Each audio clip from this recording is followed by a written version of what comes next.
Yeah, Jonathan will let us know when we're actually live. Oh, okay. Okay, we're live. If you actually can call the meeting to order, we can just, you can welcome us, but it's Scott not official. Sorensen. Oh, there he is. There's Scott. Great. Yeah, you can go ahead, Kathy. I take it Okay, back. I'm going to call this meeting to order of the Landmarks Review Board. The schedule is going to be a little different today. We're going to have a work session on the proposed historic preservation code updates. Then we'll have a hearing for the Riverside Community Church fence, and then approval of July 21st, 2020 minutes. So Jennifer would lead us through the code stuff. July 21st. And it is Scott. I wasn't sure it was actually Scott. It looks like it is. Thank you all for being here this afternoon. We do have some audience, it looks like, and it looks like they're all related to, they're all part of the applicant group for the public hearing. And it looks like we do have Jace of it online. So I wonder if we do want to do the public hearing first. Jace, do you want to indicate if you are ready to go ahead, and we can switch the order so that you're not stuck listening to a work session? Although I'm sure they'd be fascinated by our code. They might proposals. be. You can maybe raise your hand if you can hear us, Jason, Yep, then there's a hand. Jonathan can allow you to speak. Hi, thank you guys. And yes, it sounds awesome to not have to sit through the code talk. Thanks. I won't take that personally. Yeah, sorry. Yeah, absolutely. Shit, please don't. Okay, Madam Chairwoman, if you would mind switching gears and starting with the hearing script, I think we can do that. Certainly will. This is the time schedule for a public hearing on the application by Helping Hands Against Violence in file number 2021-05 for construction of a fence on the north side of Riverside Church to enclose the yard on the northwest corner of the church property for use by a daycare. The property is located at 317 State Street at 3 North 10 East, Section 25 CD, tax lot 10700. A quorum of the Landmarks Board is present. I will now ask the Landmarks Board members to disclose any significant pre-hearing or ex parte contacts regarding the application. Cindy? Arthur? None. I'm sorry. No, I just pass by the site all the time, but I can't think of anything I've seen that isn't in the packet. Okay. Scott? I did some work for Rivers, I put a solar system on the building many years ago, but that's about it in terms of my involvement with them. Okay. And I have none. At this time, I'll request abstentions based on conflicts of interest by members of the Landmarks Board. Prior to abstaining, you must explain the basis for your abstention. Are there any abstentions? No. Okay. If anyone on behalf of any interested persons would like to challenge any Landmarks Board member qualifications to hear this application, please step up to the podium or whatever. State your name and address for the record, and you may have an opportunity to question the board members. Hearing no sounds, I will move on. Would any member like to make a motion to disqualify any other Landmarks Board member from this application? Hearing no response, I will move on. The applicable substantive criteria applicable to this application are in Chapter 17.14, Historic Preservation of the Hood River Municipal Code. That would be my garbage service. We will now hear the city staff report. Okay, thank you. As you already explained, you're reviewing an application to install a new fence on the northwest front yard of the Riverside Church facing State Street between the addition of the church in State Street.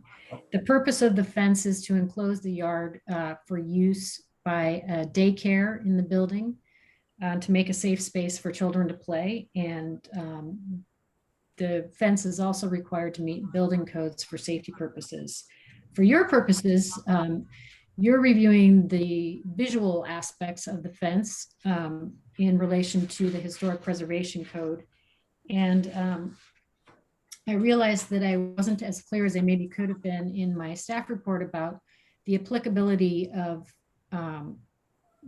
why this is coming to you for review, which ties in a little bit with our work session later. The code does allow for minor alterations to be approved through an administrative process that include construction of fences according to the established fence written guidelines. And then in parentheses, it says Secretary of Interior standards. However, there are no such specific fence guidelines from the Secretary of Interior.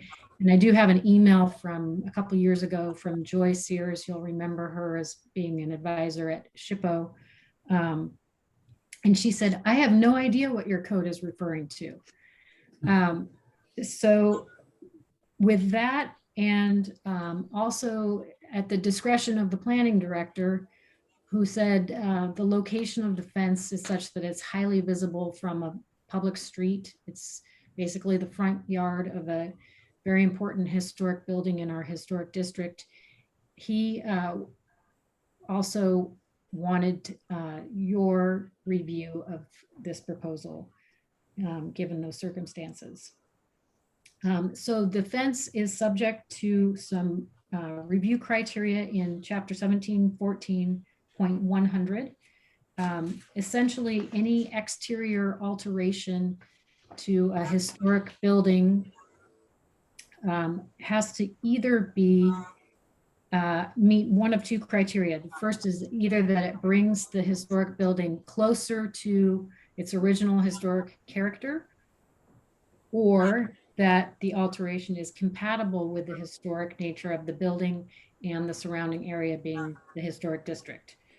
In this case, we're looking at the latter of the two criteria. There's no change proposed to the building itself that would alter any of the exterior materials on the building. It's the addition of a fence in the yard area.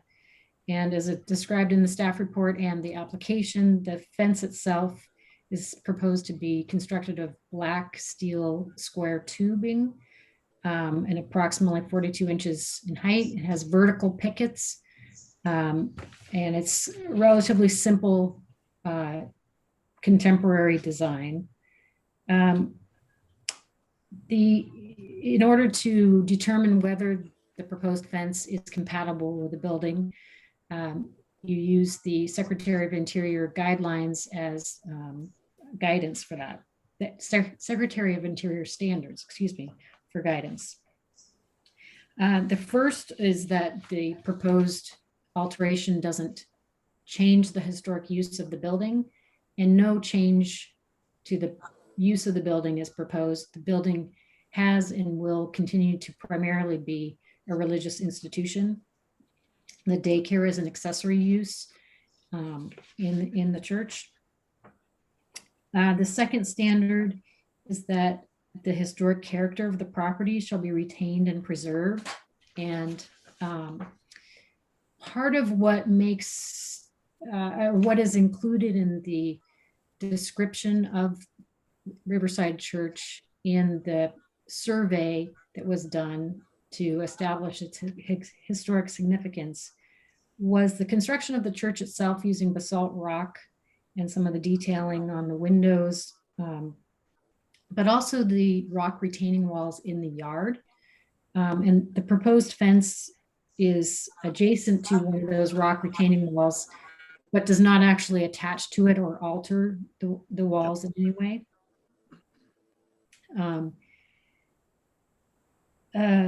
And it will not do anything that conflict with retaining or preserving the historic nature of the church itself.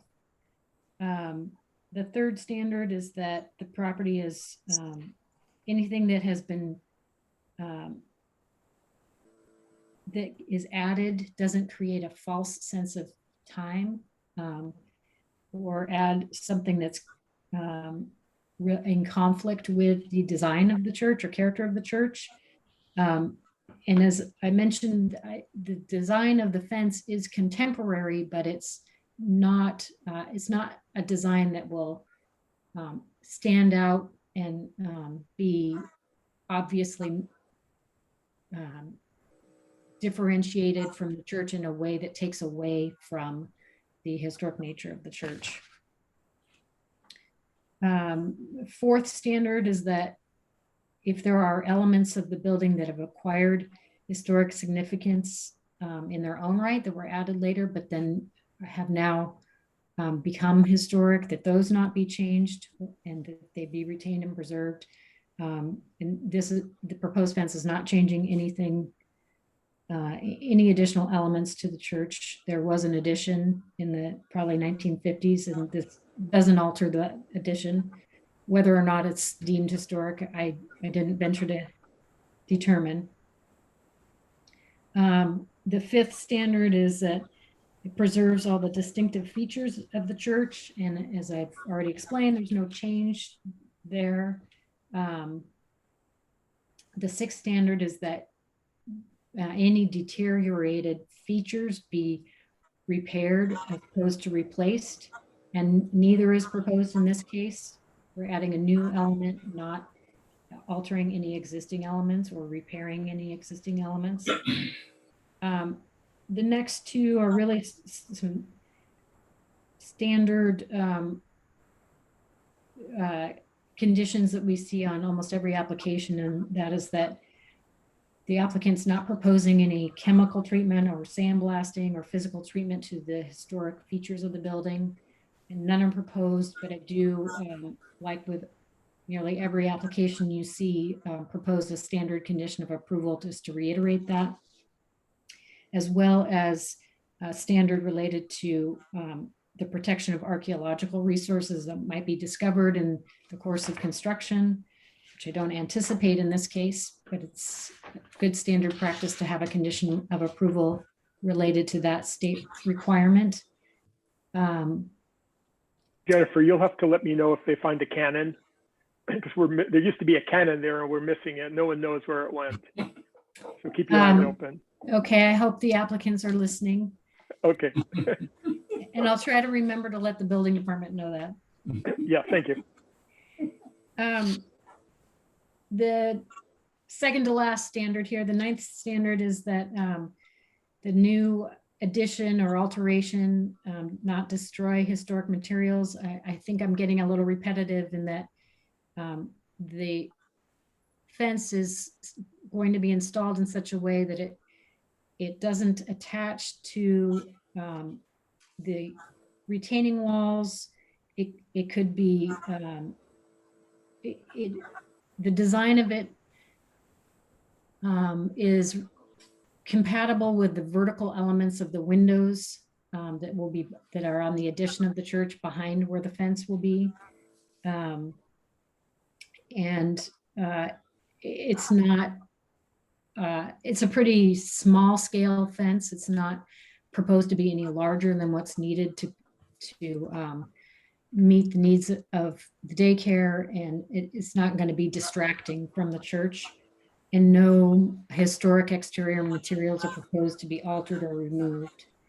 And the last standard is that the construction be undertaken in a way that it could be removed in the future without damaging the historic property. And as I said before, it's not attaching to any of the features, and it could easily be removed if it's no longer needed in the future, or if there's some other reason for removing it.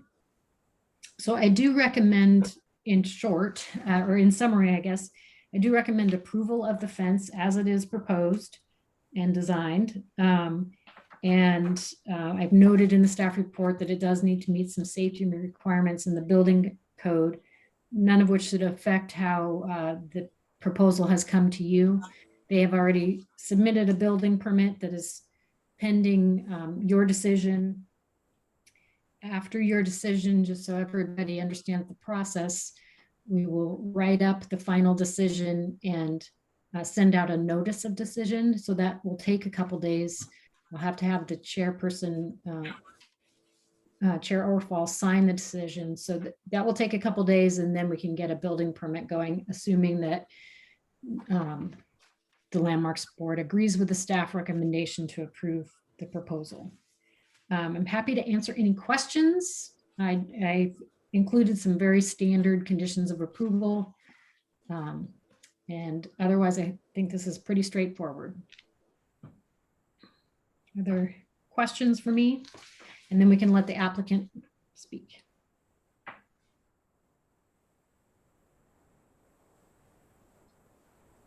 Okay, Jonathan, you want to let Jace have the microphone in case he wants to make any kind of comments or presentation? Yeah, I have nothing to add other than just confirming that we do not have to put a cannon in for the kids to play on. So you make that comment, but Homer Yosui remembers playing on that cannon in the 1930s. And That's pretty he's awesome. the last person I can find who actually saw it. No one knows where the cannon went. Oh, that's hilarious. Well, yeah. Well, maybe we'll somehow do a tribute in some way, as long as it can be kid safe. But yeah, otherwise, Jennifer covered everything that, I mean, well, more than I would have been able to. There's nothing else I feel like we need to add to explain what we want to do that Jennifer didn't already cover tenfold. So thank you, Jennifer. Anytime, Jace.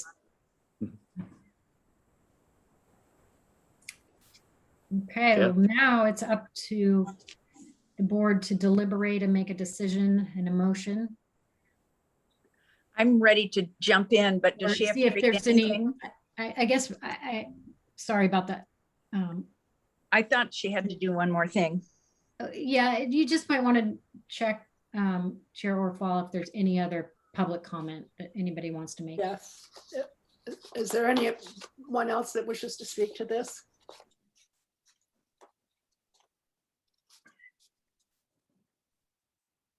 There being none, the board can deliberate. Okay. I think this is the perfect application for why we need ministerial decisions by a staff. I don't have any issues with it at all. I think it should be approved. I think it actually is going to enhance that addition that isn't a historic addition. The church is the historic piece of it, and I think it can only enhance it. So I recommend approval with all the conditions that Jennifer put on. Thank you. Does any other board member wish to speak? Sure, I'll weigh in. I agree. It seems really straightforward and simple. I see nothing significant negative on this. This is the sort of thing you have to do to keep a building usable. And daycare is such a common part of a church, and being able to keep kids from falling off a rock wall is kind of obvious. So I don't have any problem at all. Yeah, it sounds great. Yeah, and I have no objection to anything in it. It's the easiest one I've ever seen. Haven't had an easy one Much for a easier while. than the last couple applications we've seen. Can I make a motion that we accept the findings as prepared? Yeah. Second. All those in favor? Aye. Aye. All Aye. those opposed? The motion carries. Okay, that was the fastest Landmarks Board hearing on record, I think. Ever. Yeah. Thank Kathy you. wins the prize Thank you for all. that. Thank you all for your Yes. consideration. You're Very much. welcome. Look for the cannon, please. Yeah. I will follow up with the notice of decision, and it'll be in touch. Thank you, Jennifer. You guys have a great rest of your meeting. I appreciate it. Thank you. Thank you. Thank you, Jace. You guys laughed. What if Okay, they we're found the here. cannon in their basement or something? It's been missing since the 1930s. Liz, I hope you'll stay if you have the ability to, because I think your input could be valuable on the code updates. But I recognize you're busy. Who are you talking to, Scott? Liz Olverding is in the audience, and she was Oh, okay, the thank you. architect that helped with the application. Mhm, okay. Yeah. So Okay. Jennifer, do you want to go back to you and the code stuff now? Yes. Okay, we're done with the public hearing and opening the work session portion of the meeting. I threw a lot of information at you, and you may recall it's been more than a year that we brainstormed this project idea, and it was added to the council work plan to update the historic preservation code section of the zoning code, chapter 1714. Given the events of the last year, this project got delayed in a combination of the pandemic and being short-staffed. Our department is still short-staffed, but we're trying to forge ahead. So bringing this back around, and really the purpose of the update is a couple, or I guess the genesis of the update is a couple things. Chapter 1714 was adopted 26 or 27 years ago, hasn't had any substantive updates since then. And as most things, best practices evolve and improve over time. In the meantime, in 2017, the state adopted some administrative rules that result in some required changes that the city is required to comply with, whether or not we do this code update, but it's always, I think, better to align our code with those state requirements so everybody is on the same page about what those are.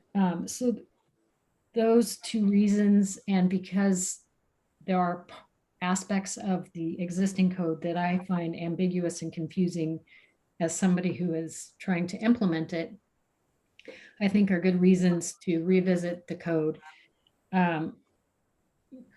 The purpose is that, as I've alluded to, we have a more clearly defined framework on which we base our decisions, our being staff and landmarks board, that the updates would provide applicants, building owners, you as the landmarks board and city staff clearer procedures for reviewing and clearer criteria by which we review alterations, new construction, proposals for new additions to the historic resource list and the like. The purpose is also to maintain and enhance the integrity of our historic district. It's not to change the boundaries of the district or change the list of buildings that are included individually as historic resources in the local district on our local resource list. And it's because the city has adopted a historic preservation ordinance and reviews changes to historic buildings and has a list of historic resources in town, we have gained certified local government status. And so these updates will maintain that status. That allows, in part, it allows us to be eligible for grant funds for various reasons. We haven't really pursued those grant funds in recent years, but I don't think we want to foreclose that opportunity should we embark on a project that would benefit from grant funding. And then just to comply with state and federal law. So those are the basic purposes of the project. And I think it will also, as an outcome, provide better guidance for applicants of what to submit and what to expect. I've been working on taking a look at the existing code, kind of comparing it to a model code that the state has published and identifying areas that need to be either updated or that we have gaps, the state required provisions, areas where the procedures in 1714 don't necessarily align with our typical review procedures. And I've come up with sort of 4 main categories of what I expect you'll see in a draft code update. And those include updated and additional definitions that we don't have currently. As I said already, alignment of review procedures with our existing citywide procedures for other land use decisions.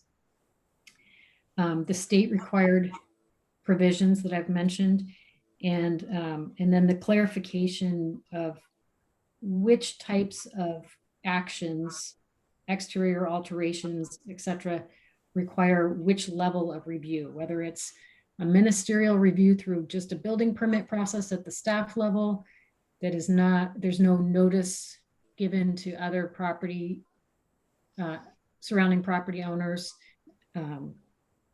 or if it's a staff level decision, but it's publicly noticed, or if it comes to you in a hearing, like we did just a few minutes ago. And trying to right size the level of review with type of action being taken, and being clear about it so everybody's on the same page. So I have given you some information that my goal today is to get some general direction as far as a basic framework to work from, and then a little bit more specific direction related to exterior alterations.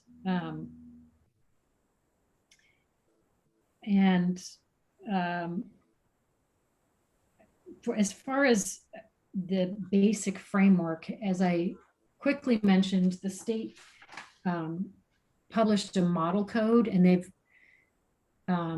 for the historic preservation program. And so that's one framework we could work from. We could work from the framework of our existing code and plugging in improvements as needed or desired. And then, or we could look to a completely different, not completely different, but a different approach. And I provided a couple examples in the cities of Albany and city of Salem. I am operating under the idea that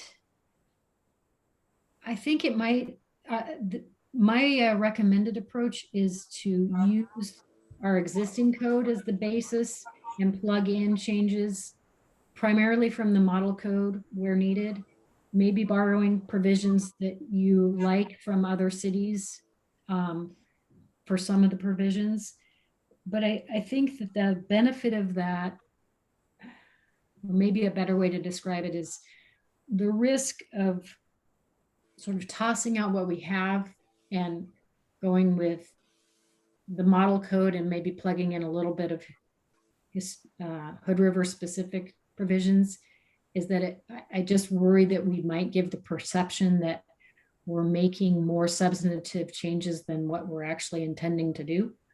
What I don't want to see happen is give the impression or perception to property owners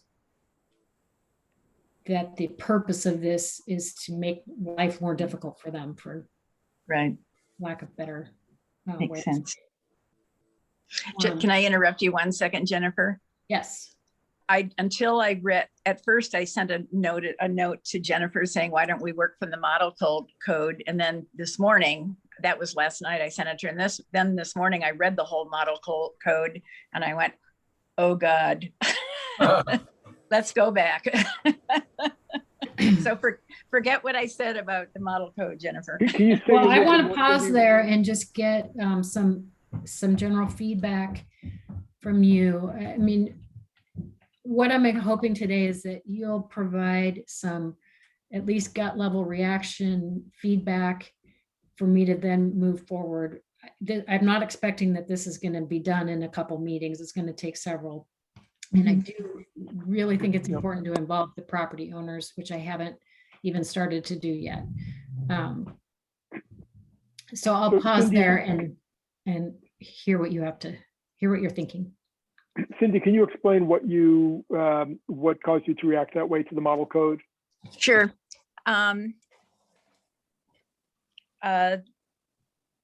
It's wordy.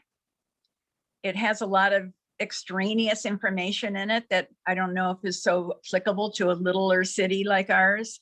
I felt like it even more overwhelmed me. It was just a lot. And I felt yesterday that just some of the blurps from the model code were okay. Then when I looked at the whole thing, I mean, it's like triple the size of our existing one. And I thought perhaps then, after I finished reading it today, that it would be easier to go into our existing code, which was modeled on Hood River, and put the ORS changes or whatever they are, Jennifer, in there, and then put the piece in that's the ministerial change, because that's such an important piece. But isn't there a big hole in our code that it leaves many questions unanswered? It seems like every hearing I've been in, we wind up in a situation where we say, well, the code doesn't really speak to this, so you guys have to figure it out yourselves. So would it be so bad to have code that maybe did speak to it? Yeah, I think I'm hearing a couple different things there. I think there's a couple holes in our code, but I think what I hear you're talking about is maybe specific to review criteria. And the Secretary of Interior standards by nature are subjective. Right. And so there's still going to be a significant number of actions that I think need to go through a public hearing process. Yeah, I'm not complaining about us having actions to do. I'm complaining about having no guidance or very little guidance on how we're supposed to review things and you know, what we're supposed to review, and even having the vocabulary that we're trying to meet on reviewing them. You know, at least a word in addition to compatible. It always seems like we have so little to work with. Right.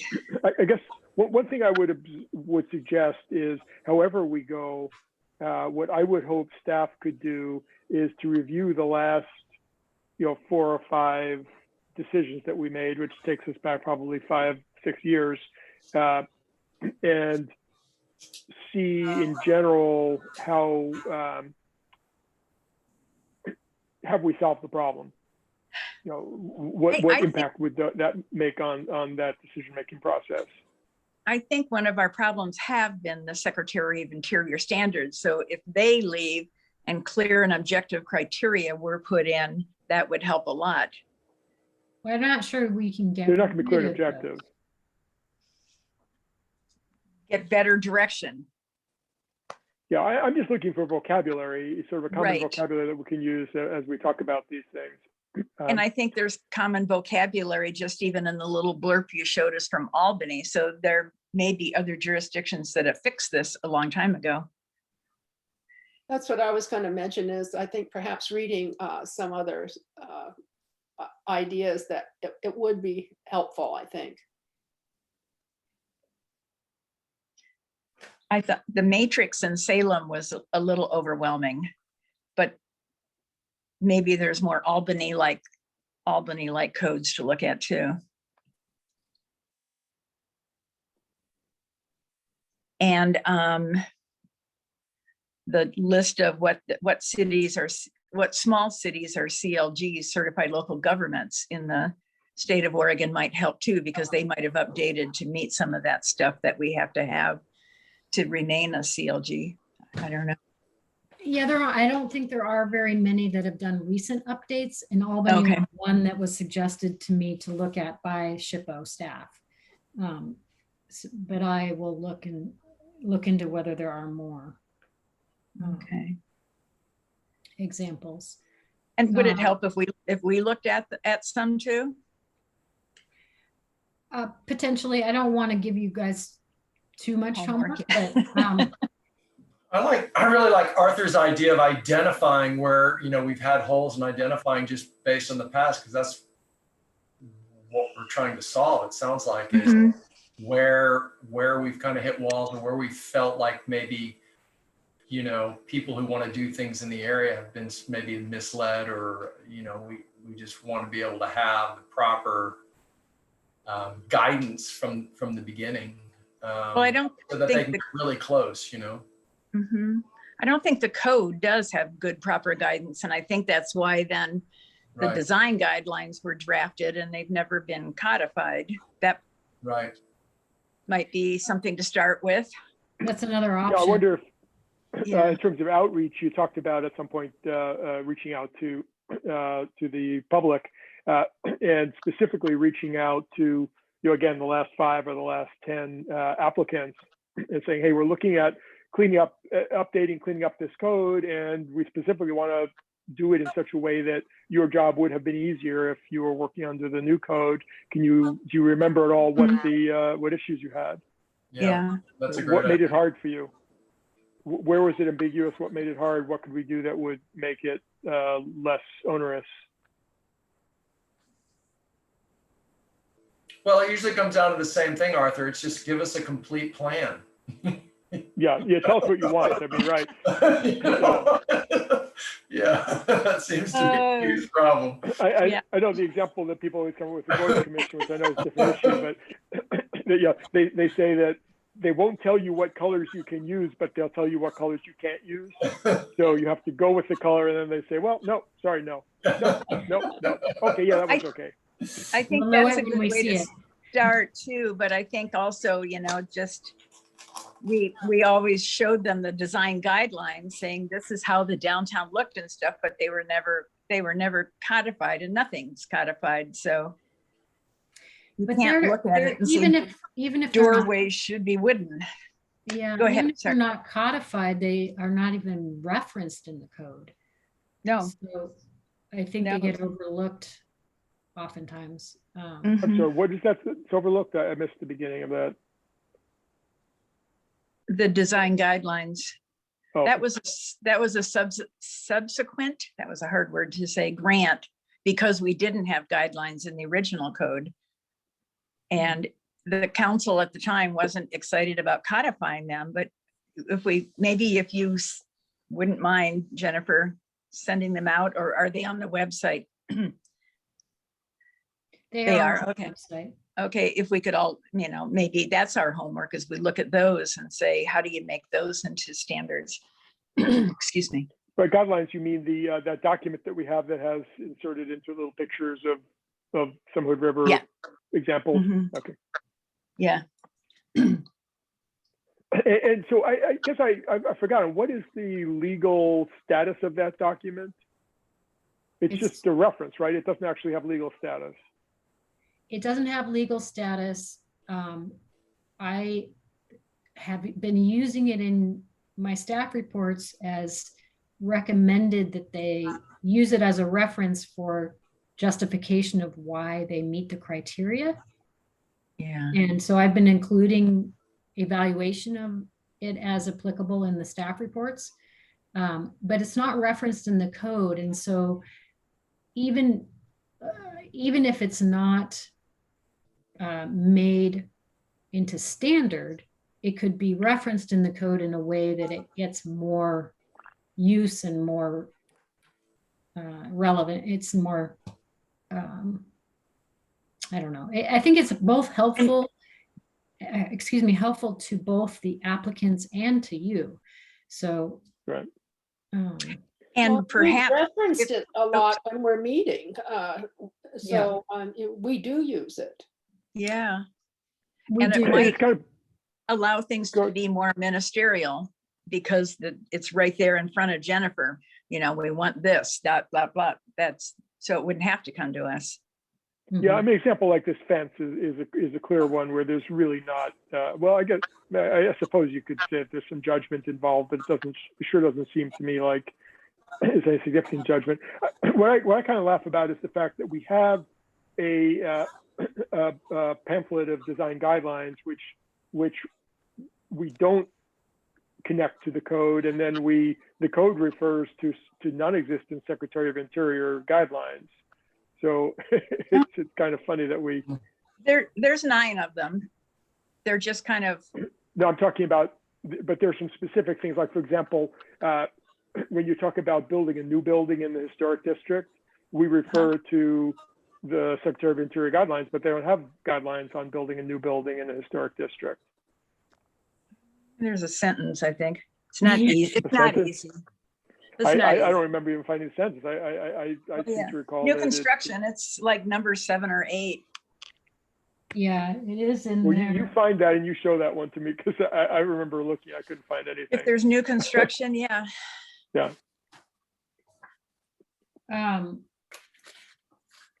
So does anybody, just in as far as the framework goes, is there consensus about whether to use our existing code as, keep that as the baseline, but improve it where needed versus throwing the baby out with the bathwater?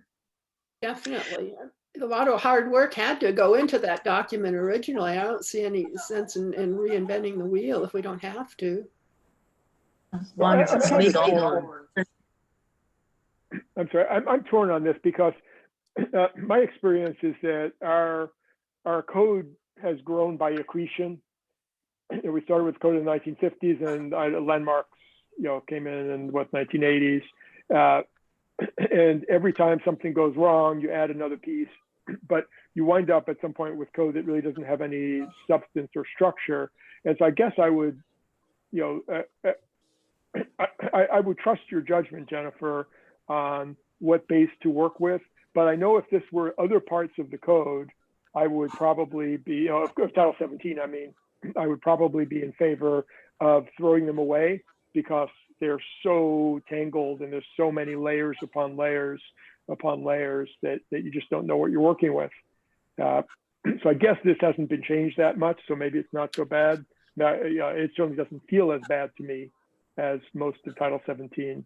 But it's a good thing that there's a model code for Jennifer to look at, though, too, that SHPO has put out. Yeah. Yeah, I think using them together, and, just kind of a guiding the model as a guide, and seeing, I would say, Arthur, to me, knowing how something has evolved sometimes can be helpful in making sure that you've got the latest, what you're trying to say. That's just how my mind works, but I kind of like. You want to be a code archaeologist? Yeah. Doesn't that sound like a horrible job? It is. You're kind of describing my job. I know we are, and it is a horrible job. Takes a really smart special person to do that. There we go. Very special. Very special. Yeah. Does the new model code even bring up the Secretary of Interior standards? I'm not sure I saw it this morning, but so maybe they're not even used anymore. No, they are. Okay. Yeah. It's definitely in there. I don't know. I'll have to look exactly where it says, but do you have a preference, Scott, or any strong feelings on this? Well, again, the code is there in terms of what parts of it need to be used, and I can see where we can pick it apart and see again where we've had our failings in the past, and try to figure out what areas are most important, because it's a huge job to redo it. Yeah, I agree. And maybe you just take it piece by piece and read, based on the important pieces. But I think the most important stuff really is this connection with the public in terms of what they're trying to do, you know, with their properties, so that it's a very, very clear process. And, you know, it just seems like there's always some confusion with that, but they're all kind of the same. I mean, we're looking at basically the same kind of stuff on every project. So I don't think it would be that hard to do that, to identify the areas that are not providing clear guidance and start on those. I think Just- about the food cart course. Do you think, I mean, that seems like a very different application than any of the others that we dealt with. I Yeah, think that that's was huge. Yeah, that was very a different. really good example of how the local design guidelines would have been more useful maybe than anything else. So Jennifer, you think the local guidelines I don't remember what the local guidelines said about exterior landscaping. Oh, Yeah, not but so much yeah. about landscaping, I guess. There is some streetscape sort of language in there. I'm trying to remember off the top of my head. That was also partly a function of there not being a design professional involved. So I could give a couple reasons why that there was some struggle with that one, I think. Not all of it code based, but It would be great if we had someone, you know, like Liz or like someone who is in the area that understood this stuff well enough to just give an hour of guidance to a potential, you know, a person who potentially wants to do something, you know. I mean, that would really cut to the chase. right. 'Cause that was a very You clear. don't, I mean, that's like, I'm imagining how much easier my job would be if we still had Sally around. Yes. Yeah. That was, yeah.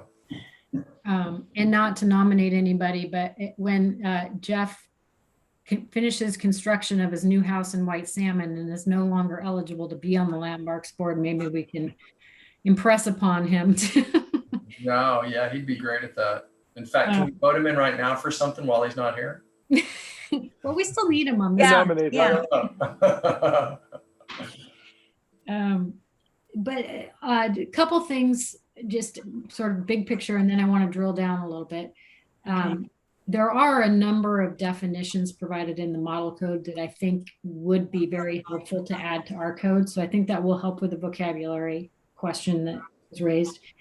And there is also one pretty significant hole in our code in terms of how you go about surveying and identifying resources that haven't already been identified. There is a state protocol for how to go about doing that. And so that's something that I think we need to plug into the code in case we get to the point where we decide we want to add buildings or add districts or what. I'm not suggesting that we're on the verge of doing that, but that we have the framework in place to do so in the future, I think is important. And so those are a couple things that you'll see when we come back around. And But it's just- outlined in that model code, Jennifer? Yeah. So those It's- are pretty I mean, easy it's got plug its and own little play. section. Okay. Yes. As far as kind of drilling down to exterior alterations a little bit more specifically, I kind of identified three approaches that we could look at. The model code approach is that they have just a couple things identified as completely exempt from review. And that's any interior alteration, painting, and landscaping. That's basically it. And then the model code identifies some things that can be done at the staff level. And again, it's quite narrow. It does include fences, which I have some mixed feelings about, because I think you could put the wrong fence at Riverside Church. So I think that we have to be careful about how we think about things like fences. And they have, at the staff level, demolition of accessory buildings that are not historic, and 20% replacement of like-for-like exterior materials. And that's about it at the staff level. Mhm. Everything else goes to landmarks. So there's that approach. And then there's the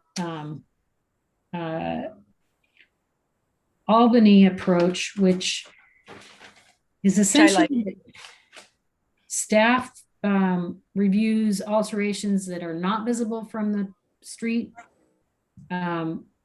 replacement of like-for-like materials if they are so deteriorated that they can't be repaired, and new construction that's not visible from the street. And the things that go to landmarks are alterations visible from the street, replacement of materials with they call it substitute materials. And I think an example would be like replacing a wood window with a wood clad aluminum window or something. And then also landmarks would include new construction visible from the street, like the food cart pod, or potentially some features like some fences. And then there's the sort of other end of the spectrum, the Salem approach, which has this very complicated matrix of what action requires what review.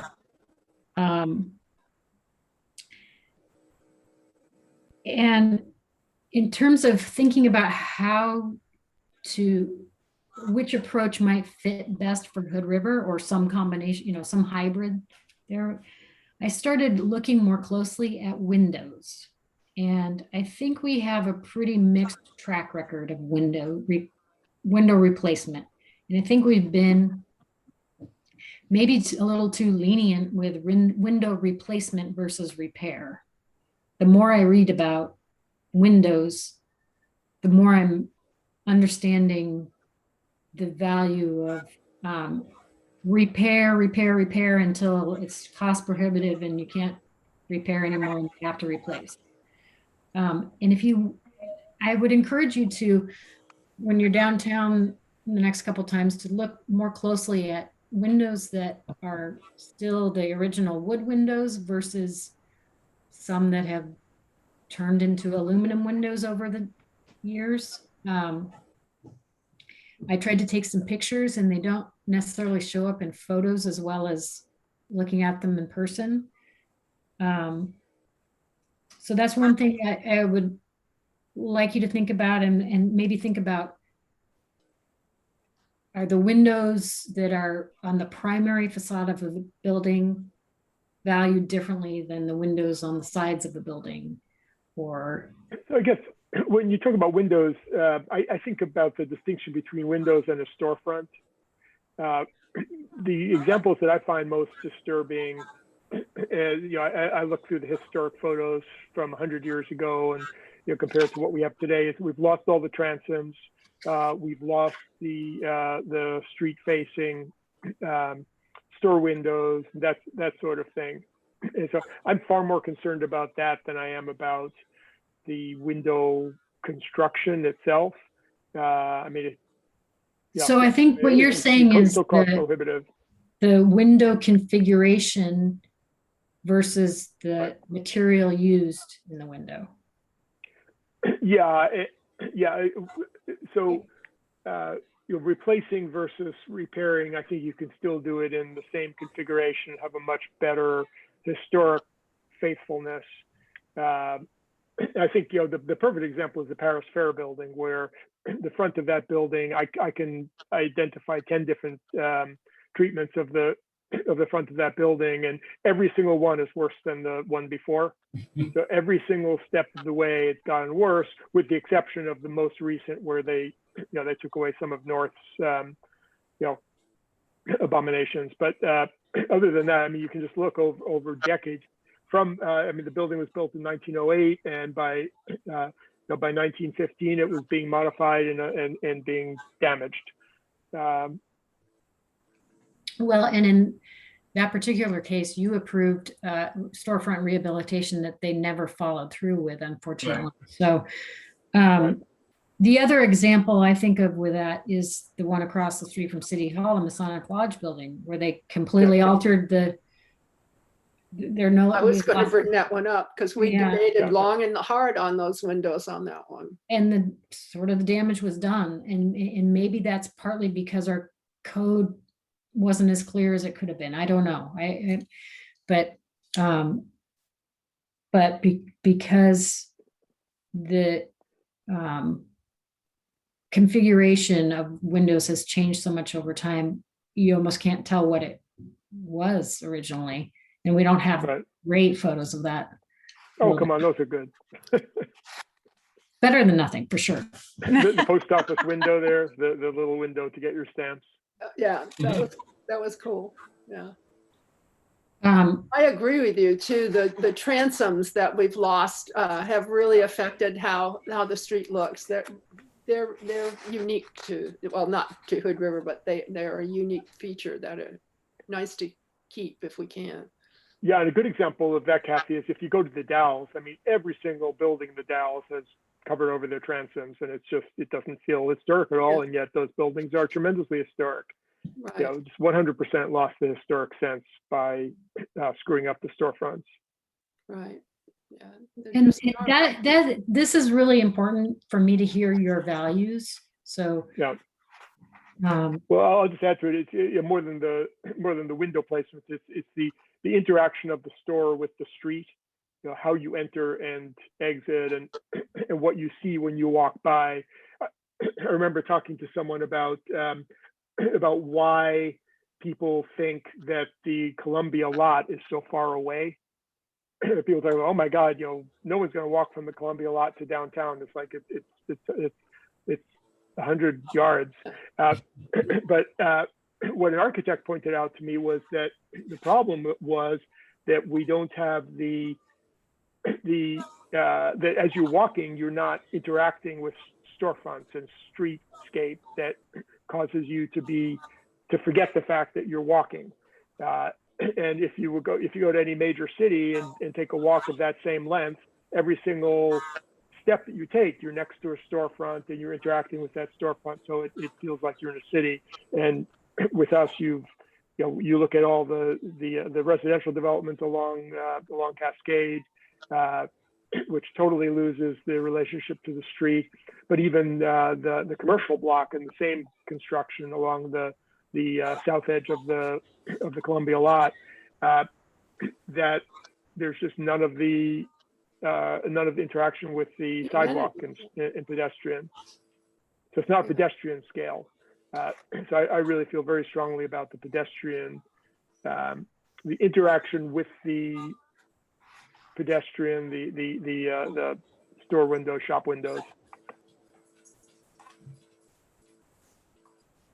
And I think that's pretty well addressed in the guidelines too. in the design trying to remember guidelines, when, but we haven't always followed them, unfortunately. I think, we try, but yeah, sometimes they get ahead of us. But you said the magic word just now, Kathy. They're just guidelines. We can't. Yeah. Yeah.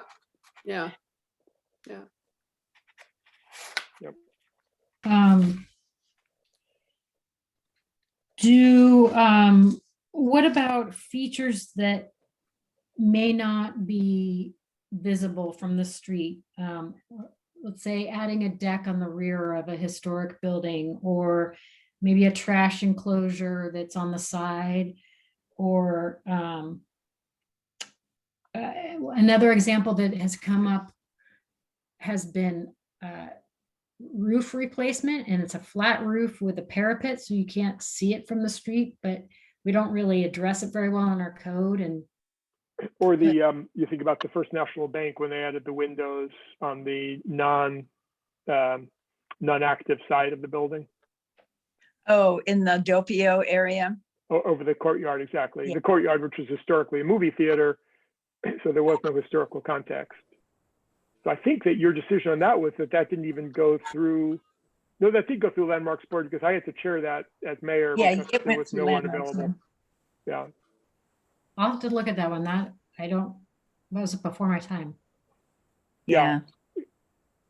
We had to bring Arthur in because we didn't have a chair for the meeting. Remember that, Kathy? It's like, And there was that really contentious meeting just before we brought Arthur in on that particular space. Oh, with yeah. I think that was my There was- very first meeting. I was ready to turn around and walk away. Yeah, and Jennifer, just so you know the issue, there was across the courtyard is a residential building, 410 Oak, and one of the residents of 410 Oak was very upset that people were going to be looking at her while she Yeah. was. oh, that was You couldn't crazy. figure out to Naked in pull her a shade apartment. down. There was, I kept wanting to say, put up a shade. That was a painful thing, yeah. Were those we- alterations that are visible from a street but not the primary facade? I think they'd be Well, that's visible because from of the Oak courtyard. Street because of the courtyard. So I think what you're asking us, if it's not visible from the street, and I think the main street really is, Oak Street and the little number pieces, if it's, And state and yeah, I don't know if state is as important because remember we talked about, what well, was it it? is for some properties. I think it is Yeah. important for Riverside Yeah, Church. so what I argue is, I think each street is important, but has a different standard, a different historical Yes. context. Thank So you. like I was when we about to talked say about that. the courtyard, we talked about the food cart court on Cascade. I introduced those photos of Cascade historically that made it clear it's more like a working district with different uses, with commonly with different uses interacting with each other, and that's, I would approve things on Cascade that I wouldn't approve on Oak. Mhm. Well, I think that's arguing for for state. subjective review that Yeah, visible things would come to you. yeah. Well, historical Um, context is what I would cite, Right. and, Because- and then that would leave the option of discussing what is the historical context. Mhm. And then they can come to me, I'll give them pictures. Because on State Street, you have the backs of buildings on Oak, but you have the fronts of buildings that are on State Street, like Yeah. Riverside Church and the old Van Meter building and stuff like that. But then there's going to be cases where you're just getting, what did you have to do out behind the Masonic building, the heat processor of some sort, Jennifer? There's a vent for Vent. for Things like that on the back of the building, yeah. I think part of the problem, the reason why you think state isn't as important is because we haven't done a very good job of projecting the historic context. So you don't know what the historic context is of state. But if you look at it historically, and it did have a streetscape, it's just we've lost most of it. All we have left is the Van Meter furniture building, really. The Mhm. library. And Riverside Well, Church. library was, I think, as later, yeah. But the church, the church And has been changed Shepherd's. so dramatically. Shepherd's works, the city hall did not, and I think when City Hall was remodeled, it never interacted with state really.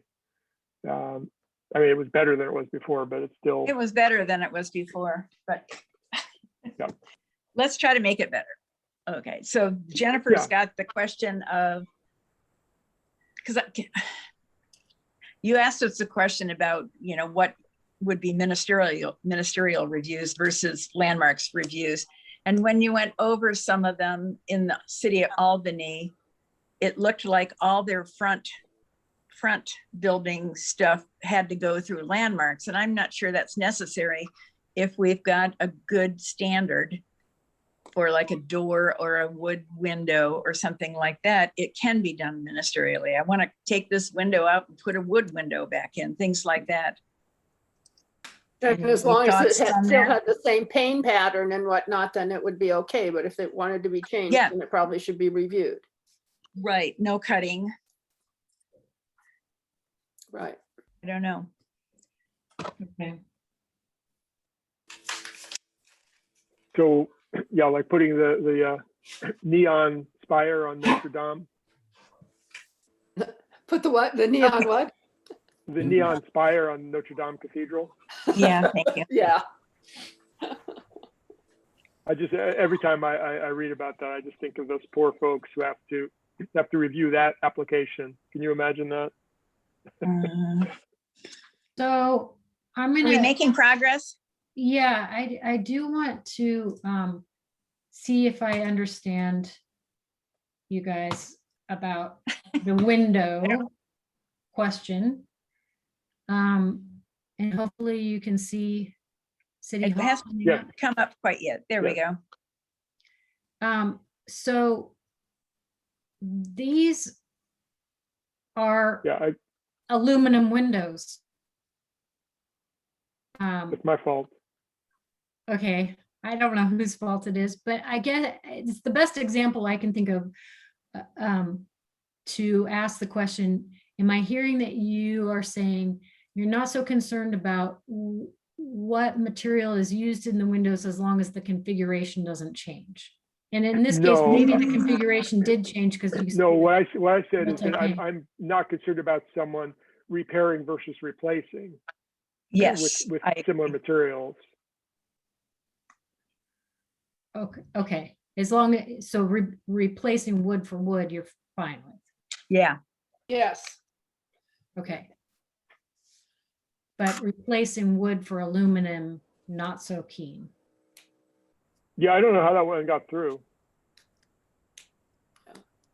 I don't know, and I hesitated to use this example, but it's just such an easy visual one to visualize. No, One it's of a the great one. questions And I- I just have no idea. I don't remember the landmarks review of that at all. Yeah, I was mayor at the The time. I don't landmarks, remember the review. landmarks review assumed that it was going to be wood windows. Oh. It wasn't a landmarks decision. It was something happened in the actual permitting process. Yeah, I know what happened. Okay. What? Bob Francis. That's what I'm trying to remember. Yeah, that was kind of hard. We had some Bob Francis dictates during his time that really, we just had to just live with them. Okay.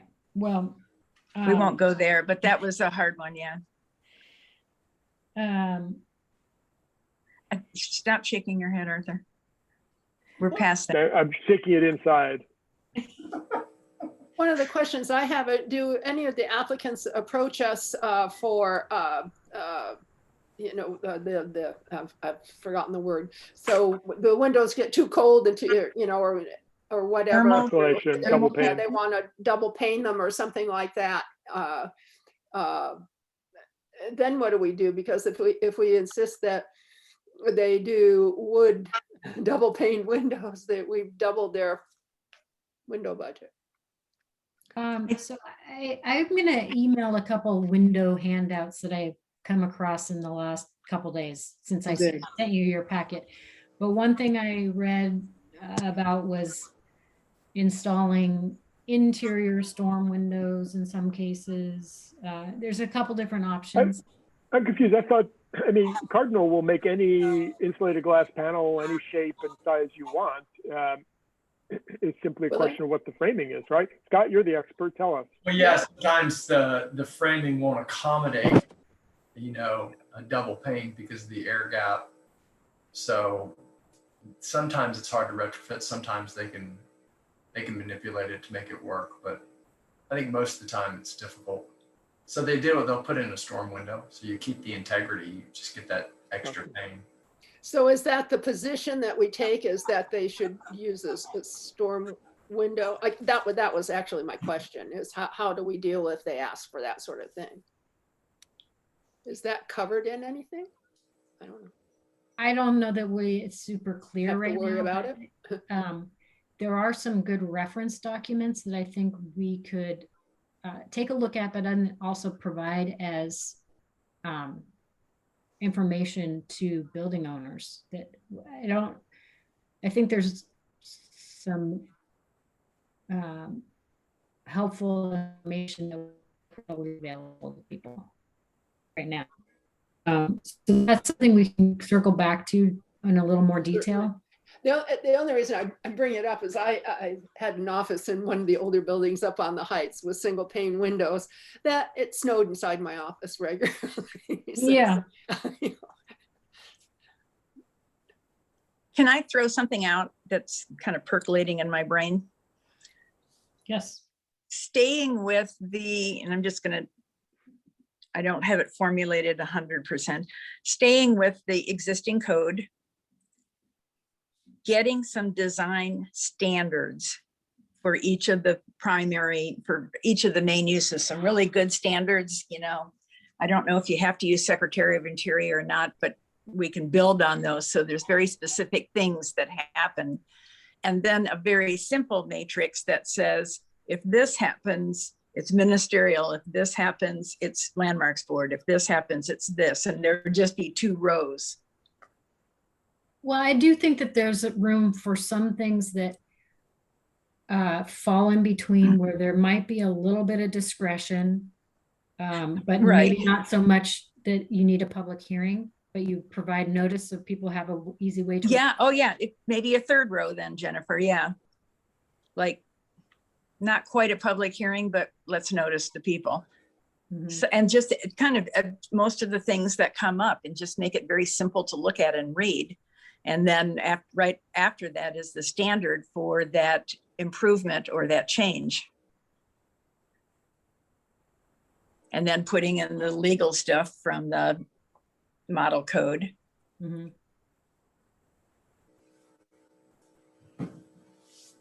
I see some wheels churning. I do see Yeah. wheels turning. I just wish we had the teeth where it's like, yeah, if you want to touch your window, it better look exactly the same. Well, we do. Like and- Arthur said, yeah, maybe there's some modifications, but in the name of being cold, in the name of it's too much money, whatever, it's like, no, period. Yeah, don't even go. Well, I think that in some ways that's Yeah. the Albany approach, is that they don't allow substitute materials unless there's a cost prohibitive Exactly. reason for not repairing. And that's why it's so important to have the standards, Scott. We have a list of all the Right. standards. And then based on what they're going to do, does it go to landmarks or state ministerial?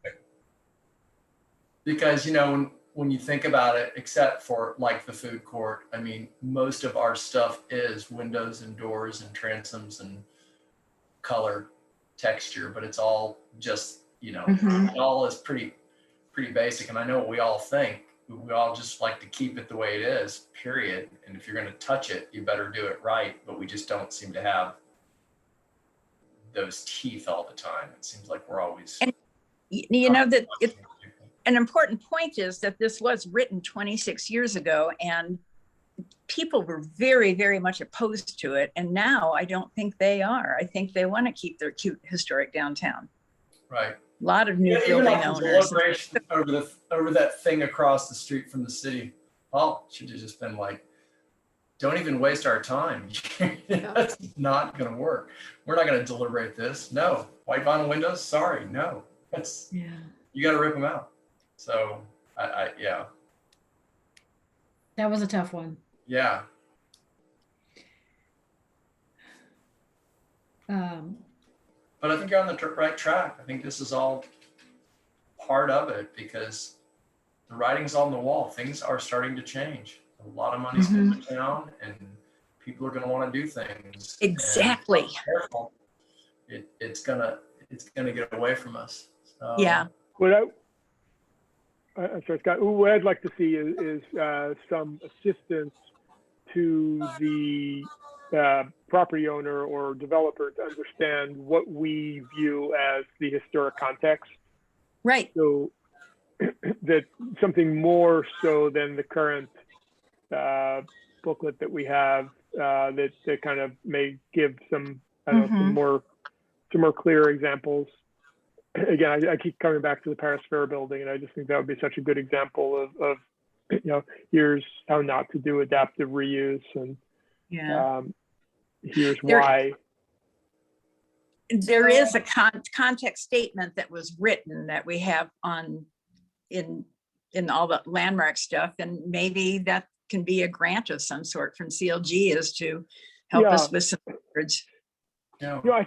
I also think, Cindy, I think back to the argument that we had once years ago about the kayak shed building, Mhm. right? Remember, you made the comment that you didn't think that the kayak shed building really had a historic context, and then I showed you the photographs that show that it really did, and in fact that what they had done was actually remarkably faithful. It was a blacksmith shop, and they did a really good job, accidentally, I think, but it just sort of, it became Schlosser's, then it became kayak shed, but in the process, it really still had that single floor wooden shack feeling that really, I think, that never came before the landmarks board because it was not a contributing building. So they did that on their own. yeah, like I said, I think it was Yeah. accidental, but Yeah. I didn't realize, so that's not a contributing building. Yes, it was one of the oldest buildings in town. I don't Well, think I anyone think knew. we have buildings that where the owners opted out or refused consent to be included in the resource list. Well, no, Shepherd's was one of them, but I didn't think that was. I don't know. kayak shed I'm one? not sure, but I was just wondering that could have been the case. Yeah. You just I have thought to it was look at the Shepherd's and- inventory. Yeah. See what Sally said about the old Schlosser, is that it? The Schlosser building? Yeah. Yeah, well, it was the Cuttaford blacksmith shop.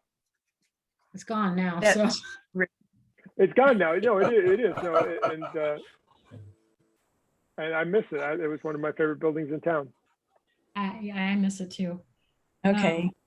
So I've heard some good discussion about sort of your key values and questions you want to see addressed. Is there specific additional information that I could bring to you to help with this conversation that you're thinking about? Yeah, what do we tell people on new construction? I think that's a big hole. Okay. I think Scott's right. People are going to be coming here with money. I fear we're going to lose the Hotel Wacoma building. Wind up with something new there. What's it going to look like?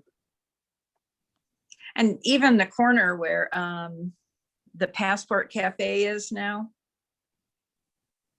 I don't know which corner that is. Little corner. That's where the British gas- pub. Couldn't think Oh. of the name. Yeah. I would imagine that's going to get sold and we'll see new construction there too, Arthur. Yeah, it could be. Hood River News building. It's just, yeah. Mhm. Well, the news, we know what's going there at least. Yeah. Yeah. Yeah, I think there's a couple places. Yeah, just okay. just some really, really well-defined standards. Okay, that gives me a good starting point to Okay. come back with more discussion that we'll kind of drill down some more. Okay. I did just get an application from Hood River Middle School for an entry edition that will come to you because the building is on the National Register. So we will have a meeting and I'll probably try to time them together again. Are they being really careful? Are they aware of how important that building is? I've tried to make them aware. I have not looked at the application materials, but we've had a number of conversations. So they do have an architecture firm involved, so. Because Can that I was say- going to be really hard. Yeah. Oh, I just wanted to say, if you meet with any of the property owners before we meet again, can you let them know that the board is completely aware of the fact that sometimes they're getting mixed messages and are really trying to fix that? Yeah, one of my to-do items is to create a mailing list of everybody in the district so that I can notify them of these work sessions going forward. I do want to start having some conversations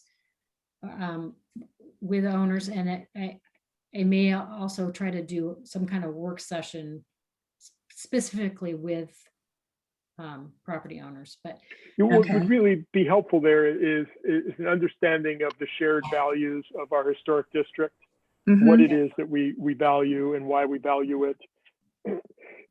And that the purpose of the code is to make sure that we preserve those values or enhance those values. Yeah, And that's where I think reading the context statement would help everybody here. I mean, I think haven't read that. I it don't in think I've ever seen that. 20, I bet I haven't read it in 20 years. I don't think it's that descriptive though. I'm talking about something that really goes into But- significantly more detail. But what I'm saying, Arthur, is I'm not saying that's the document. I'm saying that will jog us and then we Yeah. can build from that. Yeah. okay. Any other wrap up on this item before we close this out and just adopt minutes? Oh, I thought you were saying an adopt a new code. Okay.